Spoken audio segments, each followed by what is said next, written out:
So as you can see behind me, I just bought 5 highly rated space heaters on Amazon. These are all the portable space heaters, as you can see by the size.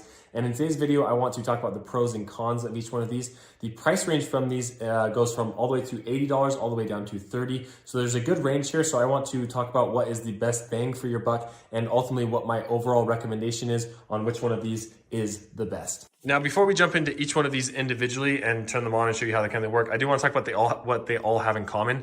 They all have the heat output of 1500 watts at their highest heat. They all do have this safety tip over switch. So if they go through and tip over, they will automatically turn off. And then they all are 120 volts. So we're going to start from the cheapest and work our way up from this. So this is actually the cheapest. It's actually tied for the cheapest. So I'll go over the next one that's at that same price point here in a second. But this is the Kai Smile or K Smile, however you want to say it. You can see it's just a very basic heater. This will heat up to 200 square feet in your home. It has the 2 levers up here. This is controls the fan. You have a fan setting, low setting, and a high setting. At the low, you're at 750 watts. At the high, you're at 1500 watts. So you can see I can go through and turn this thing on. This is what the fan sounds like. Low settings, high settings. So it does seem a little bit louder compared to some of the other ones that we're going to be going over here in just a minute. But the heat output is really nice. This goes through and it has a little thermostat where you can go through and control it. It does have the tip over control like all the other ones. It has a nice little handle here and a very compact design. As far as the cons on this one, it doesn't have a lot of the bells and whistles of some of the other ones that we're going to be talking about, namely more heat settings, a remote control, and no oscillation. And the next one we're going to be looking at is this owl culper. Now these are the exact same price, but I prefer this one over this one, and let me tell you why. So first of all, just the overall design I like a lot better. I think it's easier to see what you're actually clicking to. This one is kind of hard. That's like black on black. This one has just a nicer look to it. It does seem a bit quieter as well. And as you can see, you have 3 different levels of power. So you're looking at, I believe, 250 watts, 750, and then 1500. And then you have the fan setting as well on this one. It has the tip over guard as well. The only thing that this one doesn't have that this one does is the handle here, but there is a little grip back here on the back. So if you're looking for the most affordable option out of these two, because they're the same price point, I would recommend the All Copper, however you want to say that, out of those two, if you're looking just for the most affordable option. Now, the next one that we're going to be looking at, which is more expensive than these two right here, is the Give Best portable space heater. And this is actually the one that has the most reviews by far on Amazon. I think it's been on Amazon the longest. So it's the most popular, but honestly, this is probably the one that I would recommend the least because the medium price point that it has, I don't think you get any extra value compared to these other two right here. You can see that the size is a little bit bigger, but what this produces and this produces are the exact same wattage, the exact same square feet, the exact same knobs almost, as you can see, almost the exact same design. And so if you were going to get something like this, I would still recommend this one over the Give Best because there's just really nothing extra about it. Let me go through and plug this one on and turn it on so you can get an idea of the heat on the, or the, not the heat, if you can feel it through the phone. Get an idea of the sound.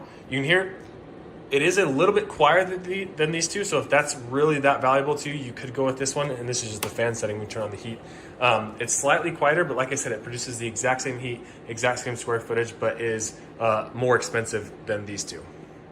And the next one that we are looking at here is the Drio, and I have to admit, as far as the looks or design goes, if that's something that's important to you, this is probably the one you're going to want to go with. You can see it has this nice little touchscreen here that displays the heat. What's nice about this one is it doesn't just have a low, medium, or high setting. You can go through and set it up to, you can change the temperature all the way up to 95, I believe, 95, and it goes all the way down to 41 as well. It has different modes here, so you have an eco mode, and you have just a fan mode, and then you have like a normal heating mode, so you can go through and just do high, medium, or low on this one. Or like I said, if you wanted to go through and customize the temperature, you could go through and do that. This does also have the oscillation, so you can go through and go back and forth on the oscillation on here. So it goes, I think, to 180 degrees. And it does also have a timer. So this is one of the ones that has a timer. The next one I'm going to show you does as well. But as you can see, it has timer, oscillation, and different control settings. So if you, and then when you go through and turn it off, it does have the automatic cool down. This does have the tip function as well. Or if it tips over, it will turn off. You see, this is what the back looks like. And overall, if you're just looking for the best space heater, this is the one that I think I would recommend. It's a little bit on the pricier side, so that's one of the cons of it. But between all of the things that it can do, it's definitely the best one out of all 5 of these. Oh, and I forgot to mention, it does also have a remote. So this one and the next one that we're gonna be looking at are the only 2 that do have the remote. Okay, this next one we are checking out is the Oculum. I think that's how you say it. You can see this one is the tallest, but it actually doesn't produce any more heat than any of the other ones. It does 1500 watts. This does do a little bit more. It has a higher recommended square footage, so this can heat a 210 square foot room as opposed to all these other ones that do 200. So not that much bigger of a square footage difference. It is a little bit taller. The unique selling thing about this one is it has this cool little thing where you can click this on. It has this little fire emblem. So if you were like that, this might be a good one for you. But this is the most expensive. This is the most expensive one out of any of the 5 heaters that we're talking about. It does have the oscillation, and it does come with a remote as well, as you can see here. And it does also have the option to go through and set the temperature from 41 all the way to 95. It does have a timer as well that goes up to 12 hours. So all the things that the Drio does, but it's a little bit more expensive. And in my opinion, the Drio looks a little bit better, but that's a biased thing. Obviously, you may think that this one looks a little bit better, but because it is a little bit more expensive, I just think the value that you get from the Drio is better. So to sum things up, the Alcoper is the best value. Like my writing here, I held the marker while I was holding it like this, so it kind of came out crappy. But best value is this one right here. My overall best recommendation is going to be the Drio if you want to spend a little bit more money. I do like all of these. Like I said, they all basically produce the same result. It just depends on the kind of benefits or the features that you want on here. And then if you want like something with a cool little fire pit, then this might be a good option for you. But these would be the 2 that I would recommend the most.